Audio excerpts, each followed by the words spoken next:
Bonjour à tous et bienvenue dans Bi Sauvage Jeune. Aujourd'hui c'est une émission spéciale, on est chez Maman Coco. Cette année, on est venu voir ce qu'étaient devenus nos petits-enfants de la dernière fois et on a encore été touchés plein d'émotions. On va suivre pendant près de 30 minutes tous nos enfants et voir ce qu'ils sont devenus et voir comment ça a évolué. Et voilà, on regarde ça tout de suite.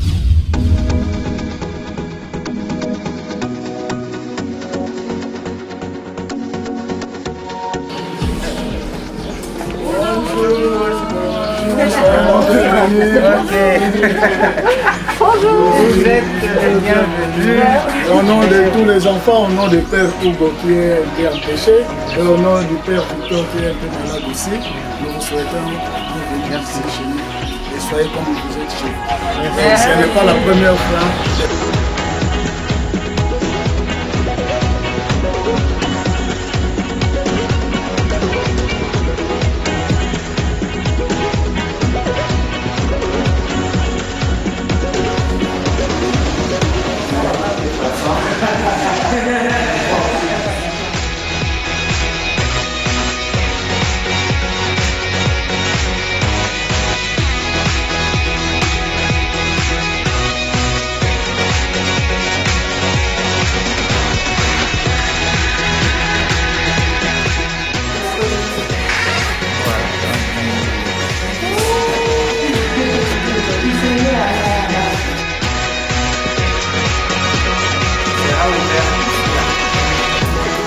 Là, c'est la nouvelle dentisterie.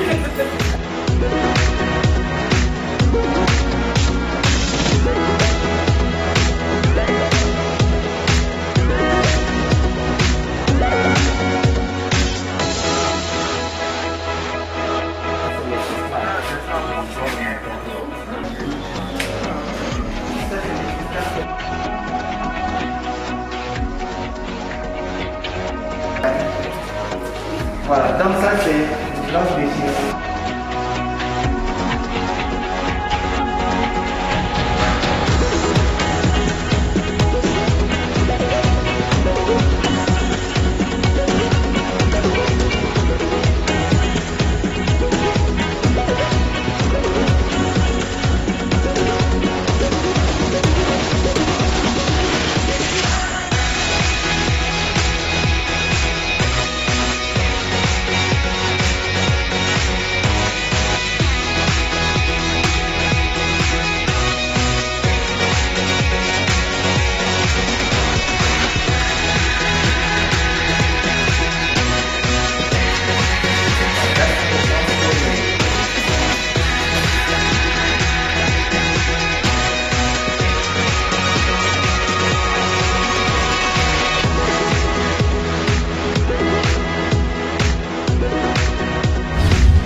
Depuis quand a commencé cet hôpital?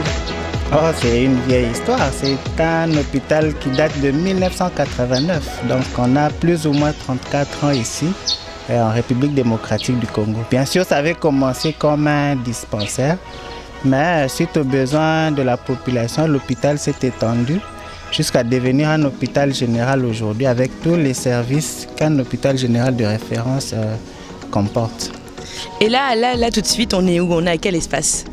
Ici, comme vous le voyez, derrière moi, il y a le grand bâtiment de chirurgie materno-infantile qui va bientôt ouvrir et la dentisterie moderne qui est là. Et en face de nous, nous avons les urgences et la banque de sang. Et en face, nous avons la maternité et la néonatologie. Est-ce que vous savez combien vous avez à peu près de malades par an ici? Par an, nous avoisinons les 19 000 malades par an. En tout cas, ce qu'on a pu voir ici, c'est que c'était très moderne, c'est très rare pour Kinshasa. Comment vous faites pour avoir ce matériel-là? Effectivement, nous sommes une fondation et la fondation a des partenaires qui sont des partenaires extérieurs et des partenaires internes. Donc vous, tel que vous êtes là, vous pouvez nous proposer un projet et vous les réalisez. Donc ce sont des dons pour la plupart qui viennent de l'extérieur, mais aussi des Congolais qui ont pris conscience qu'il faut aider leurs compatriotes. Parce que nous soignons, nous voulons soigner avec une bonne qualité, la meilleure qualité, mais à moindre coût. Parce que la population qui nous environne n'est pas assez nantie. C'est ça qui est très important à retenir, c'est que c'est des coûts vraiment très bas avec un maximum de possibilités pour soigner.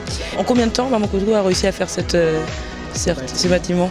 Oui, ce bâtiment, ça fait à peu près 4 ans qu'il est en construction. Mais il a un peu ralenti à cause de la pandémie actuelle.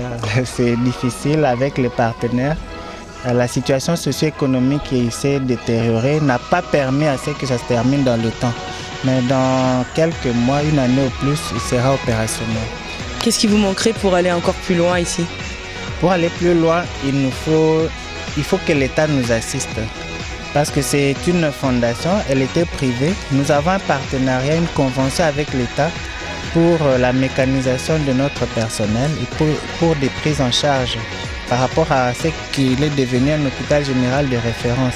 Donc nous voulons que l'État nous assiste un peu plus dans ce sens-là, mécaniser notre personnel et à notre niveau, nous allons continuer à évoluer, à aller de l'avant grâce à nos partenaires et à tous les hommes de bonne volonté.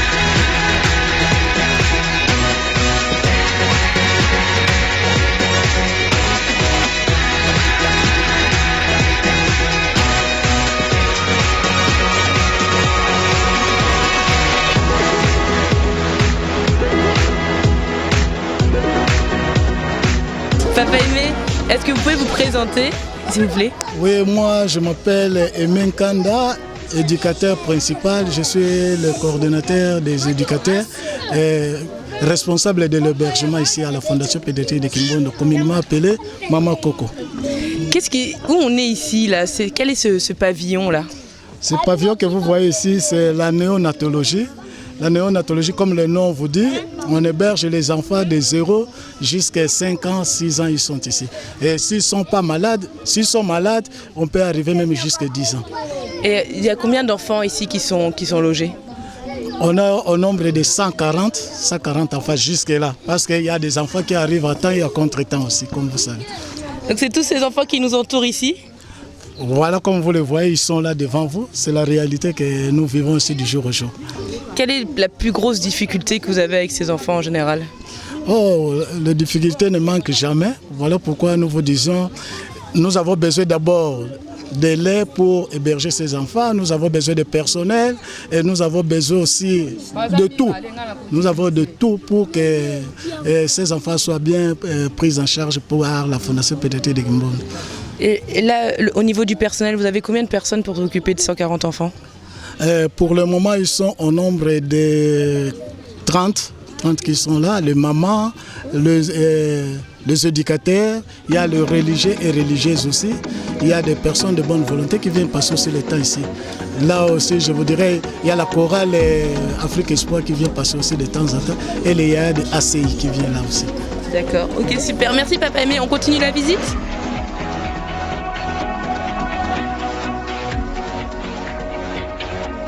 Nous avons Papa Aimé avec nous, c'est lui qui nous reçoit, qui a coordonné l'émission avec nous.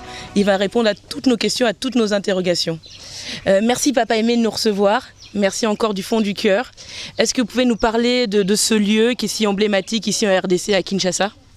Ici, on est à la Fondation Pédiatrique de Kimbondo, communément appelée Maman Coco, que les gens connaissent mieux aussi, et certaines peut-être ne connaissent pas, mais ici on est à la Fondation Pédiatrie de Kimbondo, qui a été créée par le docteur Laura Perna et le père Hugo Rios, qui est missionnaire claretin. La dernière fois que nous sommes venus, il n'y avait pas les mêmes installations. Qu'est-ce qui a changé depuis? Oui, comme dit-on, il y a l'évolution toujours. On est en train d'accueillir les nouveaux enfants. Et certains enfants terminent aussi leurs études, leurs formations. Et nous avons aussi de nouveaux bâtiments qu'on est en train de construire.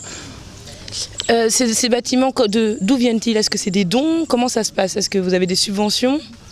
Oui, ici, à la Fondation pédiatrique, nous vivons que des dons des gens de bonne volonté qui viennent nous aider ici, et aussi surtout les Congolais qui donnent aussi un peu beaucoup. Voilà. Et il y a aussi l'abnégation des sœurs religieuses, il y a des religieux aussi qui se donnent aussi pour nos enfants. Voilà un peu ce que nous... D'où viennent tous ces enfants en général? C'est des enfants qui sont abandonnés par leurs parents. Ils arrivent à partir de quel âge? Nous avons des enfants de tout genre ici. Il y a des enfants démunis, il y a des enfants abandonnés, il y a aussi des enfants orphelins qui sont là. Ils arrivent ici à l'âge de 5 ans, de 0 jusqu'à 5 ans. Maintenant, on a limité un peu pour essayer de donner une bonne formation de ces enfants. Et ces enfants, ce sont nos enfants, nos frères congolais et congolaises qui sont ici avec nous. Voilà. Comment ça se passe le processus pour arriver ici? Oui, le processus pour arriver ici, on demande d'abord qu'on nous amène les documents. Pour nous ici, c'est l'État congolais qui nous confie les enfants. Ce n'est pas n'importe qui. On amène d'abord l'enfant devant un juge, son juge naturel, et le juge qui va placer l'enfant ici via un document de placement. Et les enfants, quand ils viennent ici, du coup, est-ce qu'ils vont à l'école? Ils ont des activités? Comment ça se passe? Oui, comme tout enfant, ils ont leurs droits, ils ont aussi leurs devoirs. Ils ont droit à la vie, ils ont droit à la scolarité, à la nourriture, tout. Quand ils arrivent ici, s'il est à l'âge scolaire, on l'envoie à l'école. S'il est malade, on commence d'abord par le soigner à l'hôpital et après on l'envoie à l'école. Et il est pris en charge de tout par la Fondation pédiatrique de Kimbondo. Si vous deviez souhaiter demander quelque chose à nos téléspectateurs, qu'est-ce que ça serait? Oui, nous demandons à vos téléspectateurs vraiment d'aider la Fondation pédiatrique. Nous là, on ne fait pas de la propagande de l'orphelinat, puisque le milieu naturel pour que l'enfant vive, c'est la famille. Mais nous voulons que les gens comprennent. Au lieu d'abandonner les enfants, regardez les enfants qu'ils ont abandonnés hier. Aujourd'hui, ils sont devenus des gens, ils sont devenus de quelqu'un. Voilà pourquoi nous demandons aux gens de bien garder d'abord les enfants, de bien s'occuper des enfants et d'aider aussi la Fondation pédiatrique de Kimbondo pour que la Fondation puisse pérenniser ses actions. Parce que ces enfants qui sont derrière nous ici, comme vous le voyez, c'est l'avenir du Congo. Demain, ce sont eux qui vont nous prendre en charge. Voilà pourquoi aujourd'hui, si on ne s'occupe pas d'eux, en tout cas, notre demain, ça sera un peu hypothétique. Justement, ils viennent jusqu'à quel âge ici, les enfants? Bon, les enfants, ils sont ici jusqu'à ce qu'ils vont terminer leur formation. Il y a certains qui ont déjà terminé leur formation. Il y a certains aussi que les familles, parce que nous aussi, on ne laisse pas main croisée, on cherche des familles.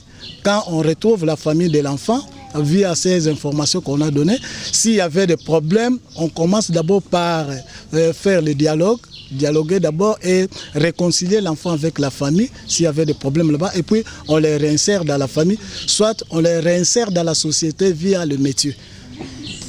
Est-ce qu'il y a des enfants qui sont trouvés dans la rue qu'on essaye de vous emmener ici? Par exemple, tout ce qui est les enfants de la rue, ce qu'on dit communément les chégués. Est-ce qu'on vous les emmène? Est-ce que vous devez les réinsérer dans une vie sociale pour qu'ils puissent vivre avec les autres enfants? Certainement, il y a des enfants qui nous arrivent comme ça, comme vous avez dit, on le prend en charge. Comme il y a les éducateurs, ils sont là, ils traitent ces enfants-là, on parle et essayer d'abord de redonner confiance à ces enfants-là. Parce que beaucoup de nos jeunes, beaucoup de nos enfants, ils ont perdu confiance d'eux-mêmes. Il faut commencer d'abord par redonner confiance et réconcilier l'enfant avec la société. C'est ça le grand problème qu'il faut résoudre d'abord. Parce que si l'enfant n'a pas suivi cette réconciliation, ça sera difficile. Voilà pourquoi on leur demande, on fait d'abord ce travail-là, après on les réinsère dans la société via les études, via une formation professionnelle. Voilà. Et du coup, ces enfants ici, leur plus gros manque finalement, c'est il manque un peu d'affection, un peu d'amour, parce qu'il n'y a pas assez de gens pour les tenir. C'est ce que moi j'ai ressenti. Ils viennent beaucoup facilement vers les gens et vers les inconnus, et du coup ils ont besoin de beaucoup de chaleur. Voilà pourquoi nous disons que le centre ne remplace jamais la famille. La famille reste toujours famille, parce que là-bas on s'occupe des enfants. Nos enfants manquent d'affection. On fait un effort pour combler ça. On fait vraiment beaucoup d'efforts pour donner le mieux de nous-mêmes pour que ces enfants deviennent vraiment des enfants.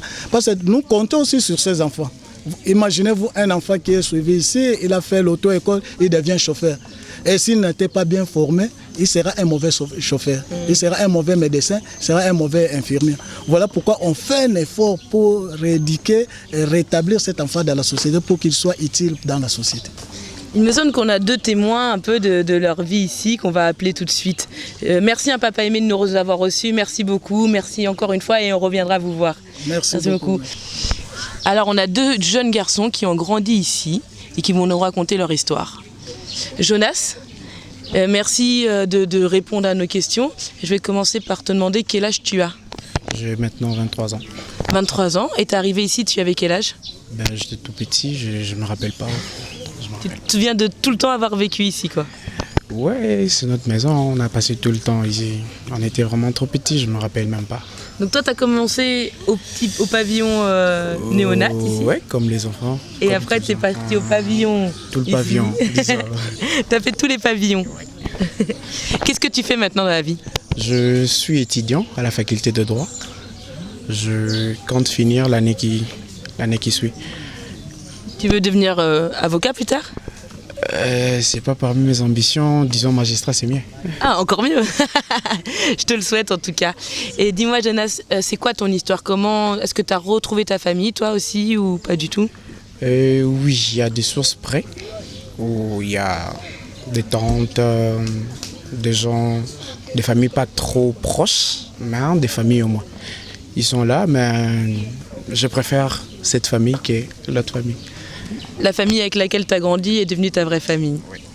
Et du coup, aujourd'hui, tu aides les enfants ici. Je t'ai vu, tu t'occupes aussi des enfants.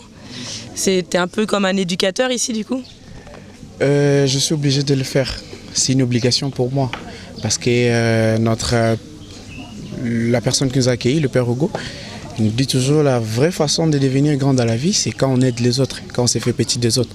Donc je préfère aider les autres que de passer le temps ailleurs. Si j'ai rien à faire, je suis toujours avec les enfants, surtout les bébés.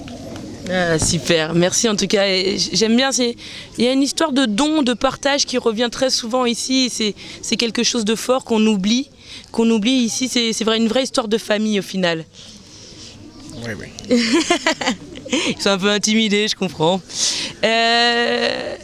Josué. Josué, apparemment, c'est un jeune Laverantin. Je vois qu'il a mis sa belle blouse blanche. Exactement, oui. Est-ce que tu peux te présenter, Josué, s'il te plaît? Bah ouais, je me nomme Batilu Kibalang Josué. Je suis technicien de laboratoire. J'ai étudié ici, j'ai grandi ici. Ici, c'est ma famille, comme mon frère vient de dire. On a passé des bons temps et des mauvais temps ensemble. Ah mais oui, finalement, vous avez grandi tous les deux ensemble. Oui, on a grandi ensemble. Vous êtes vraiment comme des frères, hein? Oui, on est des frères, pas vraiment comme des frères, mais on est des frères vraiment. Pas des frères. C'est encore plus beau. Oui, oui. Donc on a passé aussi des bons temps ensemble aussi. Voilà. Tu es arrivé ici quand tu avais quel âge, toi? Comme mon frère venait de dire, c'est presque pareil. On était arrivé ici tout petit, là on ne se souvient plus. Bon, j'ai pas vraiment une bonne souvenance pour ça. Mais peut-être le père Hugo, c'est lui qui sait parce que à chaque fois il dit ah je te connais, donc il connaît la source. Est-ce que vous avez un souvenir commun que vous pourriez partager avec nous d'une petite bêtise de vous quand vous étiez enfant? Moi je me rappelle lors du repas. Hein. Lors du repas, parfois on s'est jeté des foufous. On s'est jeté des foufous et je pense qu'aussi, attends je vais réfléchir. Parfois on gardait la nourriture pour aussi les autres puissent pas manger. C'était comme une punition parce qu'ils n'ont pas travaillé le matin, ils n'ont pas fait le travail manuel. Alors c'était une façon de punir, alors de garder. Attends, je comprends pas, c'est toi qui punissais les autres? Ouais. Ou toi t'étais puni? Non, c'est comme ça on faisait. C'est une tous on faisait ça nous tous. Communion, voilà. Ouais, c'est ça. Et quand tu vois des jeunes qui sont comme ça, qui sont beaucoup plus jeunes que vous, enfin beaucoup plus jeunes que vous, qui sont comme vos petits frères aussi maintenant, petits frères, petites sœurs, que tu les vois jouer entre eux, toi, qu'est-ce que tu ressens? Bon, parfois, quand je vois ça, j'ai dit, oh, arrêtez de faire ça. Mais au fond de moi, j'ai dit, ah moi aussi je faisais ça. Moi je faisais ça. Et donc, on pouvait le faire, mais pas trop. Voilà, c'est souvent ce que je dis. Est-ce que tu te sens heureux? Oui, hein, j'ai trop peur, et trop d'ailleurs. Voilà. Parce que mon histoire a eu beaucoup de problèmes, voilà. Je pourrais dire que grandir au féminin, c'est pas facile. On a eu des moments difficiles, trop difficiles. mais toujours avec l'aide de Dieu et à travers peut-être les gens qui viennent nous aider à chaque fois.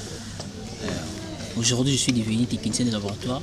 Je remercie d'abord, premièrement, mon créateur et les gens qui m'ont aidé vraiment à devenir ce que je suis aujourd'hui. Parce qu'aujourd'hui, il y a des gens qui me respectent et vraiment, ça me rend fier. Tu vois, quand tu dis que tu as vécu des difficultés, les difficultés de grandir en orphelinat, c'est quoi du coup ces difficultés? C'est les manques de moyens, c'est le manque de famille, le manque d'affection? Manque d'affection. Ah, ok, je comprends. Et du coup, aujourd'hui, toi, tu veux construire ta famille? T'es prêt à ça? Ah oui, avec plaisir. Je te parle pas de la conception, hein, on construit. Hein. Non mais ça va super, merci les garçons d'avoir partagé votre expérience avec nous. Merci beaucoup. Et puis je vous souhaite le meilleur et on reviendra voir ce que vous êtes devenus d'ici 2 ans peut-être. Hein. Merci beaucoup. Nous arrivons à la fin de cette émission. Comme vous pouvez le voir, on est encore chez Maman Coco. C'était une émission incroyable. N'hésitez pas à venir les embrasser, venir voir tous ces enfants. Ils ont besoin de beaucoup d'affection.